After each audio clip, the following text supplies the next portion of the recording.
Hello. Make sure you have the right tools for the job. So the right tools with the right connector with the right cable, which I do over here. I'm going to put on the screen what I'm using to make this particular cable. And then the second one, you're going to prepare the cable. So you see this cable over here, we need to chop this, which is what I'm going to do now, just to get ready. Do it with the cutter, so that's totally fine. Now, one thing that I'm going to do that I didn't do in my previous video is that I'm going to put a heat shrink tube this time around, just to help a little bit more with the cable. Okay, so make sure you sleeve that in first alongside your ferrule right here. Perfect. Remember, don't skip this step. Okay, now before I start stripping this, make sure you really take your time to get to the right length of this. But if that doesn't happen, I'm going to show you a trick. Now place it. And what I really like to do here, and you'll notice, is that I like to put my hands here first before twisting, because I want to have a better grip. I want to make sure that this is connecting really well, okay, with the cable. And then once I get the groove, then I can use this feature over here. Again, it's just, I found it easier to do it like this. And then pull it back, because I don't want the blade to get caught here. I've seen some people just yank it. I don't want to do it because I don't want to ruin any of the braided shield or anything like that. So I want to take my time and do it right first. So let's just pull the first one over here. And then what I like to do is pull the second one. So the second one, you should have only the insulation. So you can remove the foil to not leave it in, because otherwise it's going to get jammed. So now you notice here that, you see, it's almost fully cut, but it's not. So what we're going to do here, I'm going to get this blade. And then you're just going to work on it a little bit. Work around it. Just be careful so you don't cut yourselves. And just be careful as well so you don't get to the conductor. You do not want to get this blade in the conductor. And then you can pull it. See, it just came off quite easily now. You can just pull it with your fingernails. And there we go. And make sure there's no debris. You see, I left a little bit of a debris here. Hopefully you can see it on camera. But if not, I can tell you that there's a little bit, that's fine, which we can remove. So just want to make sure, there we go. That's off now, perfect.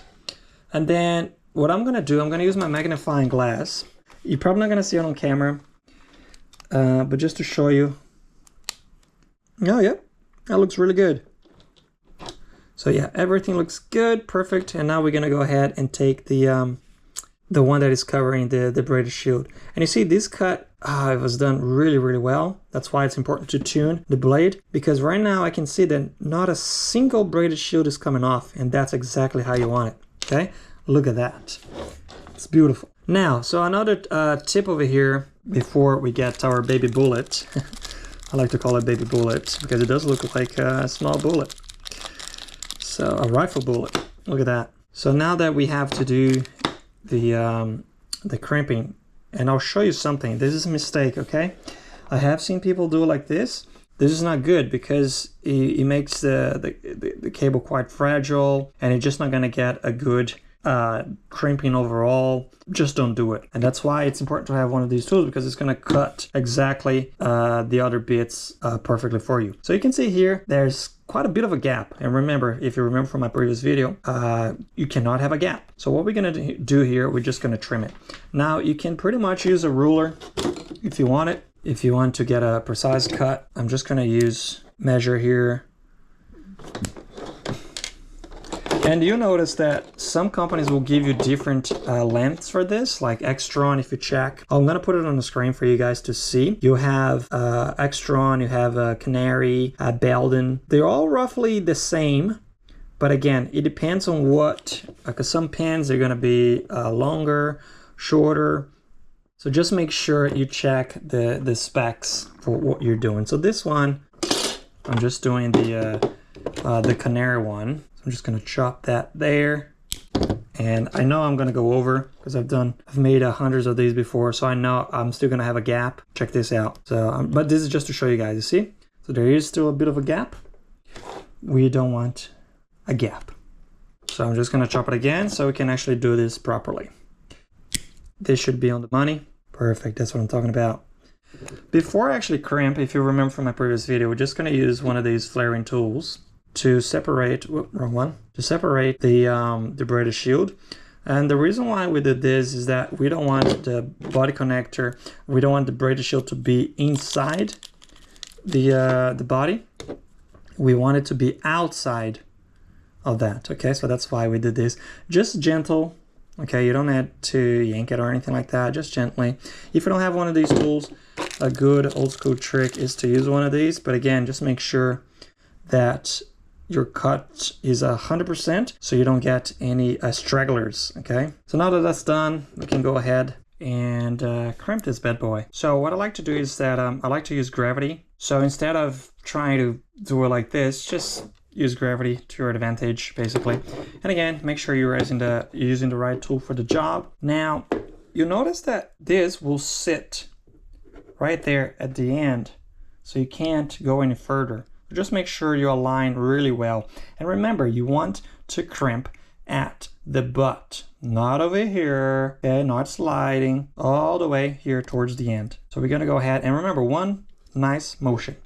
So I'm just gonna concentrate here for a second.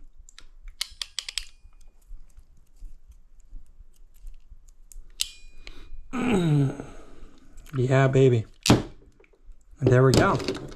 And then you can always check, you don't need to really pull it hard, but you can always give it a quick check. And I can see here, it's crimped really, really well. Very nice, perfect. So now the next step over here is that we're going to get our body connector and we will be putting it in. Now you need to make sure that this goes all the way up here, guys. Very, very important. And usually you hear a clicking sound. So make sure that happens. You do not want this pin to be sitting over here, for example, because then it's going to be really, really, really bad. You want to make sure it's all the way up here and you'll be able to hear a click. So let's do it. And again, make sure that none of the braided shield gets inside over here. So just on the outside. Now let's see if we can hear the click. There it was. I mean, I heard it, but you can always check as well. Look at that. Perfect. So you went all the way in. Beautiful. Ooh, I can feel it as well, which is good. So this is really good. So now this is not going to go anywhere. Now what we want to do, the ferrule here, and this is very important as well. I've noticed some cables that you see, some people do, that you have braided shield all over this on the outside.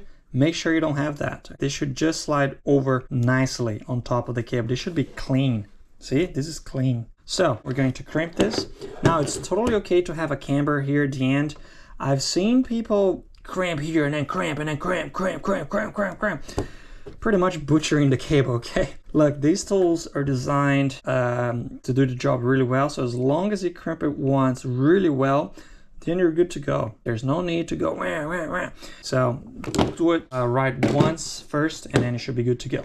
So make sure that this is all the way okay against the connector, so that's very important. And make sure you crimp at the butt as well of that body.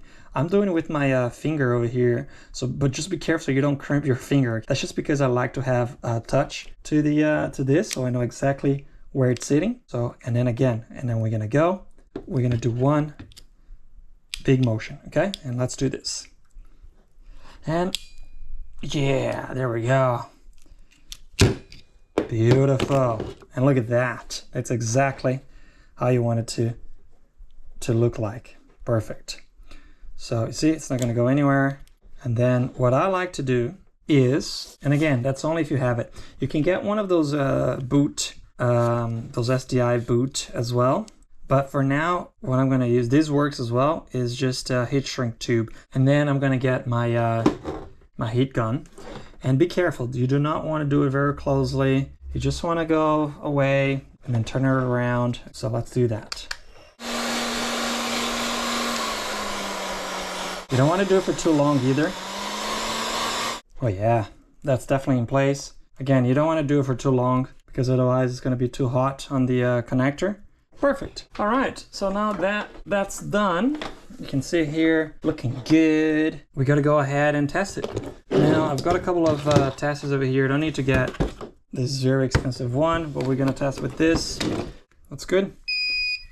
Now, if you don't have one of these, you can always use a multimeter, I guess, totally fine. Now, if you also don't have one of those heat guns, you can use a lighter. But just be very careful, guys. Again, if you're doing this kind of work, especially if you're spending hundreds of dollars on very, very good cables and connectors, you don't want to be using a lighter. That's it. A couple of tips for you guys, and